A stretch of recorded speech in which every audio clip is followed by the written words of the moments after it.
Diamagnetism diamagnetic മെറ്റീരിയൽസിന് ഉദാഹരണമാണ് നമ്മൾ പറയാൻ പോണത്. ഒന്ന് ബിസ്മത്ത് എന്ന് പറയുന്ന ഒരു മെറ്റീരിയൽ ഡയാമാഗ്നറ്റിക് കാണിക്കുന്നതാണ്. മറ്റു ഏറ്റവും ഫെമിലിയർ ആയിട്ടുള്ളൊരു സംഭവമാണ് കോപ്പർ. ആ മെറ്റീരിയലും ഡയാമാഗ്നറ്റാണ്. ലെഡ് ഡയാമാഗ്നറ്റാണ്. സിലിക്കൺ, നൈട്രജൻ, വാട്ടർ ഇതൊക്കെ തന്നെ ഡയാമാഗ്നറ്റാണ്. സോഡിയം ക്ലോറൈഡും ഡയാമാഗ്നറ്റിക്സ് ആണ്. അപ്പോൾ ഇതൊരു ലിസ്റ്റ് ഉണ്ട്. അപ്പോൾ ഇതിൽ നമ്മൾ ചിലതിനെ നമ്മൾ സൂചിപ്പിച്ചു എന്നുള്ള ബിസ്മത്ത്, കോപ്പർ, ലെഡ്, വാട്ടർ ഇതൊക്കെ തന്നെ ഡയാമാഗ്നറ്റിക് മെറ്റീരിയലാണ്. അപ്പോൾ ഈ ഡയാമാഗ്നറ്റിക്സ് എങ്ങനെ ഉണ്ടാകുന്നു, അതിൻ്റെ കാരണം എന്താണെന്നാണ് നമ്മളിനി പരിശോധിക്കാൻ പോണത്. ഞാനിവിടെ ഒരു ഡയാമാഗ്നറ്റിക് മെറ്റീരിയലാണ് വരയ്ക്കാൻ പോകുന്നത്. ഇപ്പോൾ ഉദാഹരണമായിട്ട് നമുക്ക് ഡയാമാഗ്നറ്റിന് ഏറ്റവും നല്ല എക്സാമ്പിൾ എന്നാണ് കോപ്പർ എടുത്തു. ഒരു കോപ്പറിൻ്റെ ഒരു റോഡ് എടുത്തു വെച്ചു. അപ്പോൾ ഞാൻ എക്സ്റ്റേണലായിട്ട് കൊടുക്കുന്ന മാഗ്നറ്റിക് ഫീൽഡാണ് ഇവിടെ കാണിച്ചിരിക്കുന്നത്.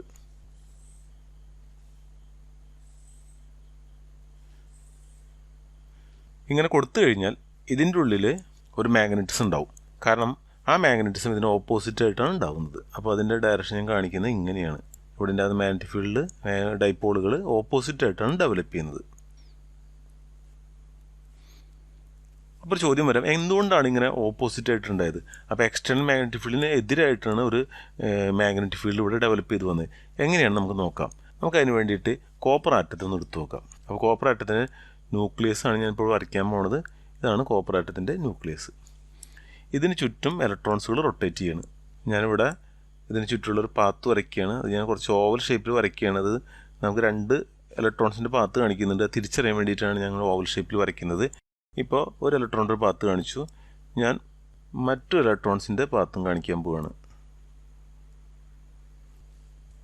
അപ്പോൾ ഇവിടെ ഒരു ഇലക്ട്രോണേയും കാണിക്കുന്നത് ഇത് ആൻറ്റി ക്ലോക്ക് വൈസ് ഡയറക്ഷനിൽ ഇലക്ട്രോൺ മൂവ് ചെയ്യുന്നത് എടുക്കുക. മറ്റു ഇലക്ട്രോൺസിൻ്റെ മൂവ്മെൻറ്റ് എന്ന് പറയുന്നത് ക്ലോക്ക് വൈസ് ഡയറക്ഷനാണെന്ന് വിചാരിക്കുക. അപ്പോൾ ആൻറ്റി ക്ലോക്ക് വൈസ് ഡയറക്ഷനിൽ മൂവ് ചെയ്യുന്ന ഇലക്ട്രോൺ ഉണ്ടാക്കുന്ന ഡൈപോളും ഇവിടെ ക്ലോക്ക് വൈസ് ഡയറക്ഷനിൽ മൂവ് ചെയ്യുന്ന ഇലക്ട്രോൺ ഉണ്ടാക്കുന്ന ഡൈപോളുകളും ഓപ്പോസിറ്റ് ഡയറക്ഷനാണ്. അപ്പോൾ ഞാനിവിടെ കാണിക്കുന്നത് അതിൻ്റെ ഡൈപോളിൻ്റെ ഡയറക്ഷനാണ്. ഒന്ന് ഇങ്ങോട്ടാണെന്ന് വിചാരിക്കുക. ഒരു ഡൈപോൾ ഉണ്ടാക്കുന്ന നോർത്ത് ഇത്, സൗത്ത് ഇതാണെന്ന് വിചാരിക്കുക.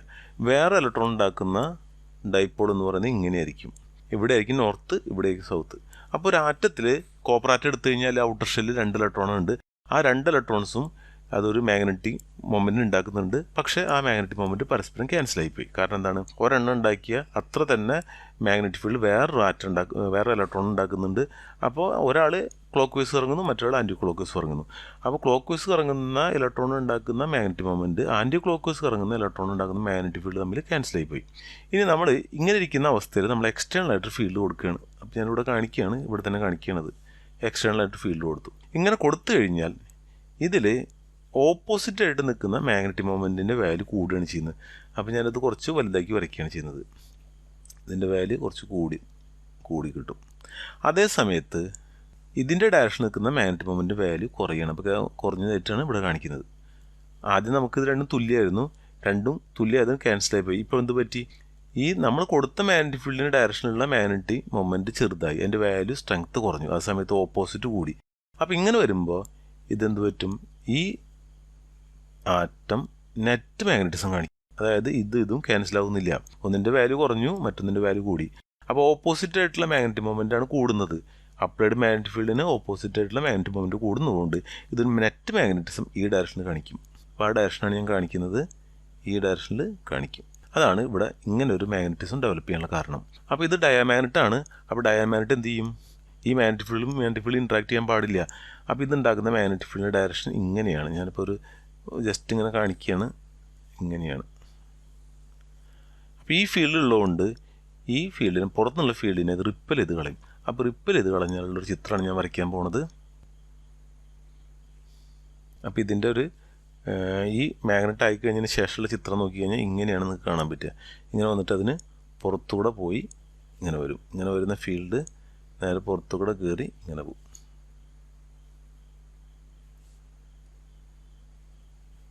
ഇതിനുള്ളിൽ കൂടെ കടക്കില്ല.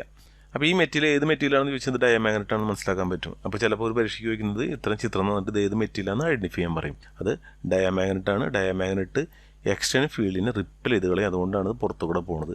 അതിൻ്റെ ഉള്ളിൽ കൂടെ പോകാൻ സമ്മതിക്കില്ല. കാരണം ഇതിൻ്റെ ഉള്ളിലുണ്ടാകുന്ന ഡൈപോളുകൾ ഈ എക്സ്റ്റേണൽ ഫീൽഡിന് ഓപ്പോസിറ്റ് ഡയറക്ഷനിലാണ് ഫീൽഡ് ഉണ്ടാക്കുന്നത്. അതുകൊണ്ടാണ് ഇങ്ങനെ സംഭവിക്കുന്നത്.